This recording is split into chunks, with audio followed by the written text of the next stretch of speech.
Okay, so today we're going to look at the 90-word essay preparation model, as your homework is going to be to submit your own 90-word essay. So regardless of whether you're doing foundation or higher, the 90-word essay will be the last question on the foundation paper, and it'll be the first question on the higher paper. So the first thing that you are going to do is you are going to look at the question in the middle, as you would for a GCSE exam. Now obviously you're not going to have the time to prepare like we're going to do today in the actual exam, but looking forward we'll be able to understand what the mark scheme is looking for, what examiners are looking for, and how to make the most out of the short amount of time that you may end up with, and how to maximise your marks. So the question, your Spanish friend wants you to write about the life of young people in your country, and you've got to answer these 4 bullet points. The minute that you don't answer one of the bullet points, you start to lose marks. So out of 16 marks that you'll get for this essay, if you only answer 3 out of 4 of them bullet points, then you cannot get any higher than about 12 out of 16, so you've already lost about 4 marks. So first of all, you're going to look at the words that you know first, and then you are going to work around and see if you can understand what the sentence means as a whole, even if there are words that you don't know.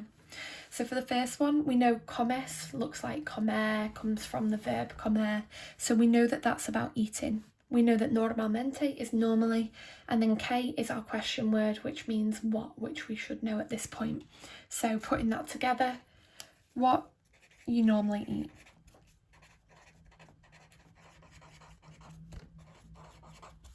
Next one, si haces ejercicio. We should know at this point, ejercicio is exercise, which you've been working on this week. Hacer, we know, is to do. And even if you didn't know the word si and haces, then you know exercise, and you know you're being asked to write about exercise.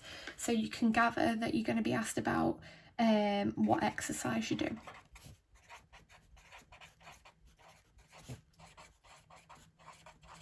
Okay. Si vas a cambiar tu dieta en el futuro. Now, the 3rd and 4th bullet point are where they're going to get a bit more challenging.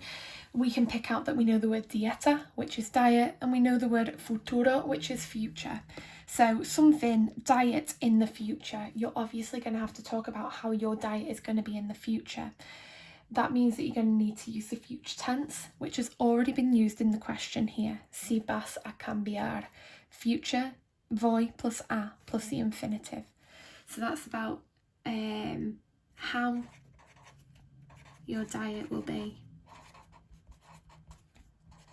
in the future. Last one, una mala manera en que unos jóvenes pasan su tiempo. Again, pick out the words that you know first. So you know the words jóvenes, young people. You know the word mala, bad. You know the word tiempo, which is time. You know the word pasan, which you could guess if you didn't know. Pasar, to spend, to pass. So bad, young people, spend time. Well, we've been talking about social issues, about drinking, smoking and drugs. So obviously it's going to be along the lines of what bad thing young people do to spend their time. So bad thing in free time. After you've done that, you're going to go over to the vocabulary mind maps. This just gives you an opportunity to have a think about the words that you're going to be looking for, the high frequency words that you're going to be using often in this in each bullet point. So the first one, what you normally eat. Your keywords are going to be things like comida, food. Your verbs, comer, beber, to eat, to drink. You might use words like desayuno, which is breakfast. You might use lunch. You might use tea. You might use specific foods.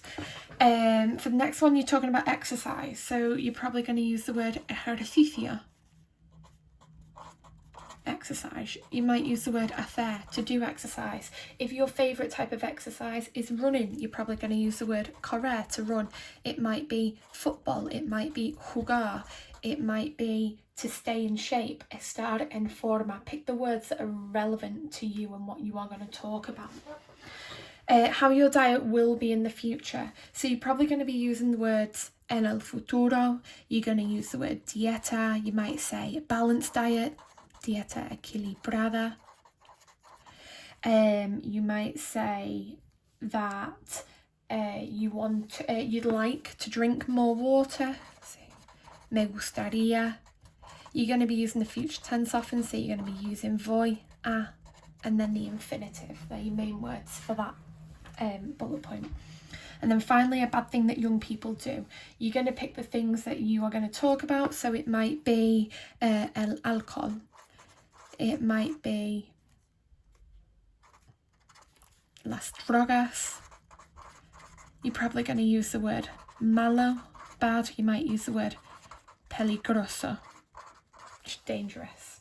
So you've kind of mind mapped the keywords that you are going to be using throughout. And it doesn't matter if you don't use them all, it's just getting your ideas initially down.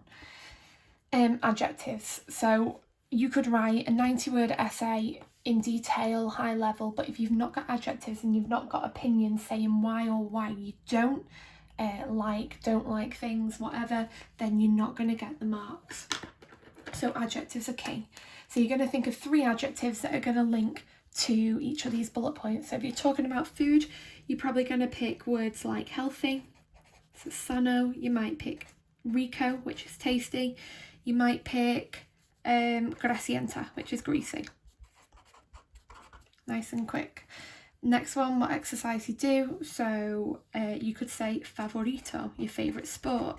You might say perezoso, lazy, activo, active. Next one, how will your diet be? You might want to use the word better, mejor. You might want to say that your diet is going to be more healthy, so sano, balanced, equilibrada. Then bad things, so you're probably going to look for negative adjectives here. So peligroso, which is dangerous. Malo, estúpido, if you're describing what bad things young people can do. Then you're going to look at your tenses and you're going to plan and think, how are you going to get your tenses in? Because if you're not using past, present and future, then you can't access that grade 4, which is your pass. So you're going to look at each bullet point. Present tense is going to go throughout all of your bullet points in your whole essay. So try not to focus on the present tense. Try and focus where you can get the other tenses in. So if you're talking about what you normally eat, you might say, well, normally I have a healthy diet, blah, blah, blah, I do this and that. But actually when I was younger, I didn't have a healthy diet. So you'd use the imperfect tense there. And you might say, cuando era joven, comía, I used to eat unhealthily. So you've got a phrase there, you've got your past tense ticked off, and you've actually got 2 examples of the past tense in one. Next one, what exercise you do. Okay, so maybe you could say that at the moment I am doing a lot of exercise because we're not in school. So you might use the present continuous if you've already learned that tense, or you might say yesterday I went for a walk, or yesterday I went to the gym, for example. So you could use the preterite tense, something that happened once in the past. You could say ayer fui al gimnasio. If it's easier for you to make something up, I would do that so that you're more comfortable when answering these questions. It doesn't have to be real. We're not going to check whether it's right or not. The examiner's not going to care, just as long as what you are saying is understood.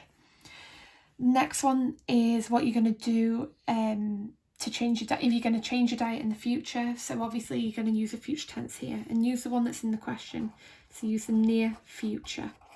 So that's the one that says I am going to do. So you might say en el futuro voy a, I'm going to ir al gimnasio más. I'm going to go to the gym more. I am going to drink more water. Voy a beber más agua. And then a bad thing that young people do to spend their time. Think of how you could get another tense in here. Maybe you could use the conditional. So you've got another future tense there. So you've got 2 past and 2 future. The conditional tense, you could say something like, you should not take drugs because it's bad. So no deberías one of the words that we've used quite frequently this week. No deberías tomar drogas. You shouldn't take drugs because it's dangerous or whatever. So actually, you've got 5 different tenses there. The present tense will already be in, but you've got 2 past, 2 future, 5 tenses. That's starting to look like your grade 5 confidently. I'm going to go across to opinions.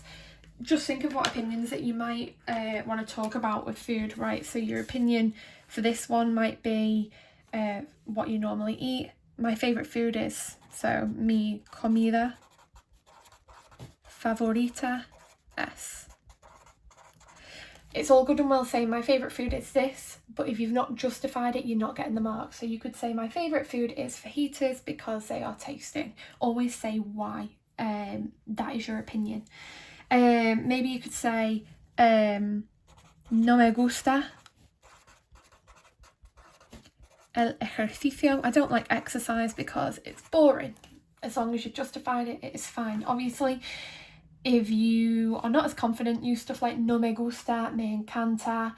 If you are more confident, try and use stuff like no soporto, I can't stand, just to get your range of vocabulary in.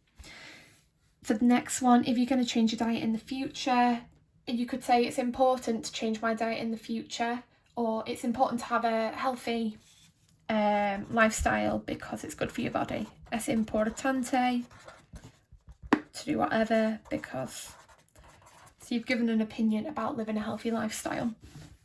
A bad thing that young people do, so you could say en mi opinión tomar drogas es estúpido or whatever. Just make sure you've always said what and why, what your opinion is and why. Obviously, if you said what your opinion is, then you've justified with why. Try and give some more detail, link it back to when it may have personally affected you. Higher level phrases, so just keep this basic for the fact that this is going out to everyone. You just think of them higher level phrases that we're putting on Instagram all the time, the phrases that all your teachers are telling you to get into your work that are guaranteed to kind of bump up your marks, and likely they are going to be sentence starters. So they might be things like lo bueno es que, so the good thing is that. It might be es un hecho innegable, it's an undeniable fact that. It might be something like desde mi punto de vista. These are more sentence starters, but obviously you've got your Buzz Lightyear sheets in your book that you can have a look through. Si tuviera, if I had more money, if I had more time, I'd go to the gym, whatever. So obviously you're not going to have that time in an exam situation to go through all of them steps, but if you start working with that on the run up to your GCSEs next year, then you're thinking and you're covering everything that you are going to get marked for. So if you then write a 90-word essay using this plan, take your time so that you're getting used to the mark scheme, what's expected and how long it takes you, so that you know where to work on. If you're following all of that, then that should guarantee you the top marks in the 90-word essay.